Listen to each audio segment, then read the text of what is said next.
શ્રી, આમ તો મેડિકલી આ લીગલ કેસ છે, પણ હસમુખભાઈને ને તમને બધાને ઓળખું છું એટલે આવ્યો.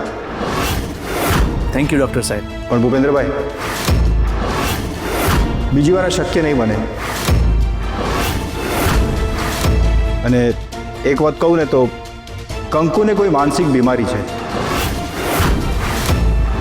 અને હોસ્પિટલમાં એડમિટ કરો એ જ એના માટે સારું રહેશે. પણ ડૉક્ટર સાહેબ, તમને તો ખબર છે ને કે કંકુ પ્રેગ્નન્ટ છે. હા, પણ આવી સિચ્યુએશનમાં વાત વણસી જશે તો મુશ્કેલીઓ વધી જશે. માત્ર કંકુ માટે જ નહીં, તમારા બધાના માટે. બાકી તમારી મરજી. તો હું ચોક્કસ કહીશ કે કંકુને આવી હાલતમાં ઘરમાં છુટ્ટી રાખવી એ તમારા બધાના માટે જોખમી સાબિત થઈ પડશે. ડૉક્ટર સાહેબ, કંકુને અત્યારે કોઈ દવા? મેં ઇન્જેક્શન આપ્યું છે, ગેનની અસર રહેશે, ચિંતા નહીં કરતા. ડૉક્ટર સાહેબ,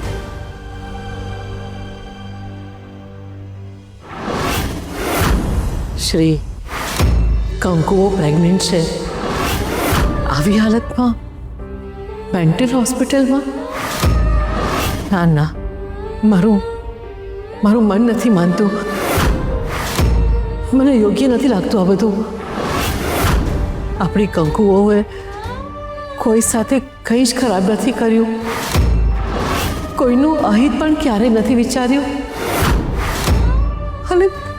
અને આ છોકરી હેરાન થાય છે. મમ્મી, હું પણ એ જ વિચારું છું. મને પણ સમજ નથી પડતી કે આપણે વિધિ કરી રહ્યા છે, દવા કરી રહ્યા છે, તો પણ કંકુમાં કોઈ ફરક જ નથી પડી રહ્યો.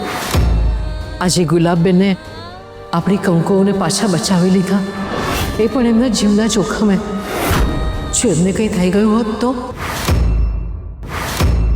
એમને પણ વાગ્યું છે શ્રી, અને વધારે જ વાગ્યું છે.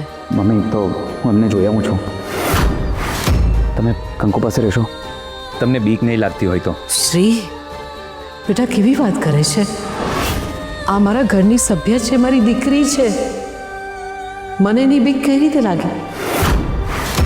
તું જા, હું અહીંયા બેઠી છું. ઠીક છે.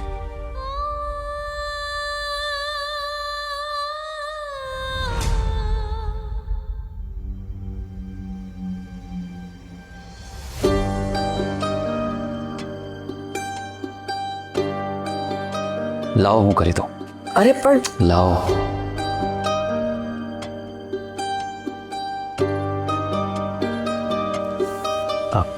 થોડું દુખશે.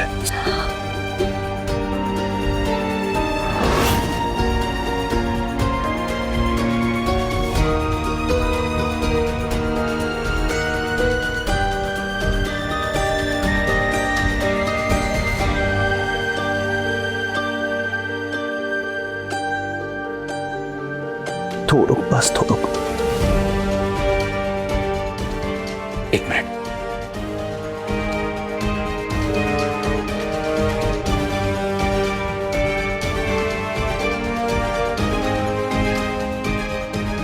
Thank you. તમારે મારો આભાર માનવાનો હોય કે પછી મારે તમારો? તમે મારા માટે કેટલું બધું કરી રહ્યા છો, અને આજે તો તમે તમારો જીવ પણ જોખમમાં નાખ્યો. તે મને નવું જીવન આપ્યું છે શ્રી. કંકુ માટે મારું આ જીવન ખર્ચાઈ જાય એનાથી વધારે સારું શું હોય? ગુલાબભાઈ, મને કંકુ પાછી જોઈએ છે. એ જ કંકુ પાછી જોઈએ છે જેને હું મુંબઈથી પાછી લાવ્યો હતો. એ જ કંકુ છે ને, જેની દરેકે દરેક વાતમાં પ્રેમ છે, જેની દરેક વાતમાં બધાનું સુખ હતું. મારાથી બનતી કોશિશ કરીશ અને એ થશે. અને જો નહીં થયું ને તો હું નહીં જીવી શકું. કંકુ વિનાનું જીવન હું નથી વિચારી શકતો. કંકુ મારો શ્વાસ છે, મારો ધબકારો છે, મારો જીવ છે. કંકુ વિનાનું જીવન બહુ જ અધૂરું છે. અરે માંડ માંડ અમે બંને એકબીજાની નજીક આવ્યા હતા. અમારા જીવનમાં ત્રીજું વ્યક્તિ આવવાનું છે ત્યારે મારે કંકુને એટલી ખુશી આપવી છે અને એટલું સુખ આપવું છે કે એના જીવનની બધી જ ફરિયાદો દૂર થઈ જાય. તમારે જે કરવું હોય તે કરો, હું તમારી સાથે છું. બસ મારે તમને એક જ વાત કરવી છે કે મને મારી કંકુ પાછી આપી દો. હું કંકુ વિના નહીં જીવી શકું. હું મારા બાળક વિના મારું જીવન નથી વિચારી શકતો. હું એકલો નહીં જીવી શકું. હું તમને હાથ જોડું છું. તમે કહેતા હો તો હું તમારા પગે. આવું શું કરે છે કાના? મને ખબર છે તું કંકુને કેટલો પ્રેમ કરે છે,